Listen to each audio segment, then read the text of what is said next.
इस्तेमाल कर रहे हैं। ओके प्रियंका कक्कड़, निशिकांत दुबे ने जो बात बोली, योर रिएक्शन?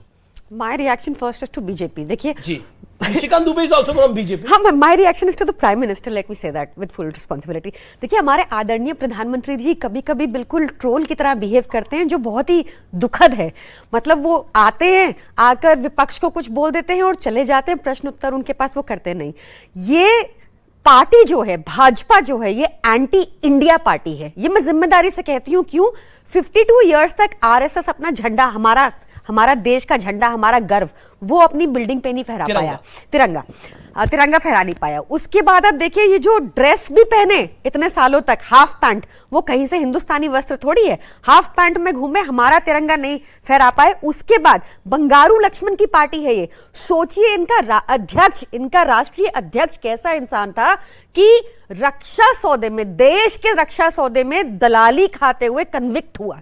ऐसी पार्टी है ये ऐसी पार्टी है कि प्रधानमंत्री जी जब दक्षिण कोरिया जाते हैं तो कहते हैं कि दुर्भाग्य है मेरा कि हिंदुस्तान में पैदा हुआ, ऐसा लोग बोलते हैं। ये जब लंदन जाते हैं प्रधानमंत्री जी तो वहां जाके बोलते हैं कि डॉक्टर्स के लिए बहुत गलत बोला उन्होंने, जो मैं रिपीट नहीं करना चाहती।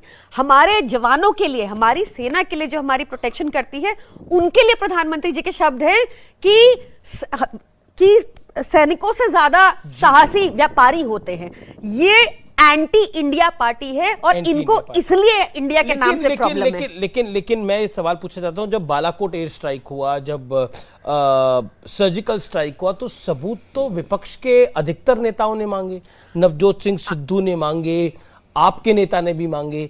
क्या आपको लगता नहीं है कि सबूत क्या मांगने की तब जरूरत थी? अमीश देव तो ये पुरानी बातें हैं, लेकिन जब आप इंडिया नाम रखोगे और बीजेपी उसको याद कराएगी, इतिहास को याद कराएगी, तो क्या करिएगा? हम भी आपको इतिहास याद करा रहे हैं। हम बता रहे हैं कि इससे ज्यादा एंटी इंडिया पार्टी देश ने नहीं देखी। प्रधानमंत्री जी को इंडिया से प्रॉब्लम है। ओके सुधांशु त्रिवेदी, प्रधानमंत्री को इंडिया से प्रॉब्लम है, आप एंटी इंडिया पार्टी हैं, quote unquote Priyanka Kakkar.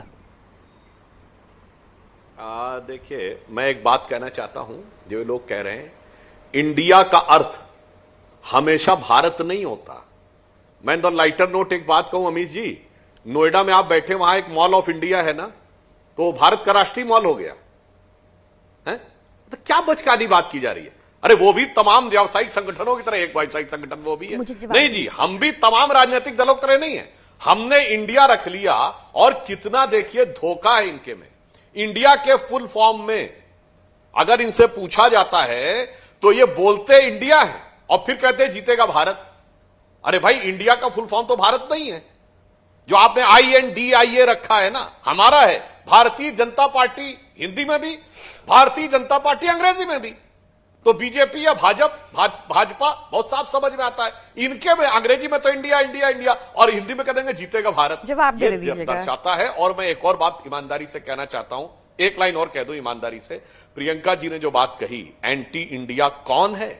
Anti India वो है, मैं याद दिलाना चाहता हूं, जो कि सिर्फ सर्जिकल स्ट्राइक पे वही नहीं पूछता है, बल्कि ये भी पूछता है ये 30 मरे थे कि 300 मरे थे, ये पेड़ गिरे थे कि बिल्डिंग गिरी थी, आदमी मरे थे कि कौवे मरे थे। इस ढंग के सवाल आतंकवाद से जुड़े मुद्दे पे दुनिया में कोई नहीं पूछता। अभी अमेरिका ने अमन जवाहिरी को मारा। मैं चुनौती तो पूछता हूं, किसी विपक्षी दल ने पूछा क्या अमन जवाहिरी की लाश दिखाओ, सबूत दिखाओ। ओसामा बिन लादेन को मारा गया, किसी विपक्षी दल ने पूछा होगा ओसामा बिन लादेन की लाश दिखाओ, मगर ये लोग पूछते हैं। और चलिए वहां तक ठीक है, बटाला हाउस इनकाउंटर पे चाहे आम आदमी पार्टी हो या कांग्रेस, दोनों का बड़ा नरम हाथ रहता है। और तो और यहां तक कि किसी भी प्रकार की आतंकवादी घटना के ऊपर दोनों एकदम एक सुर में सुर मिलाते हुए रखते हैं। तो एंटी इंडिया कौन है? वो इंडिया नाम रख लेने से अंतर नहीं हो जाता है। सबको बात पता है, यदि शब्द की बात कहेंगे भाषांतर, तो इंडिया और भारत बराबर हैं, पर भावांतर की बात करेंगे तो इंडिया और भारत में जमीन आसमान का अंतर। आपने सही कहा सुधांशु जी। आपकी जो भारतीय जनता पार्टी है उसमें आज गैंगस्टर अब्बास अंसारी भी हैं।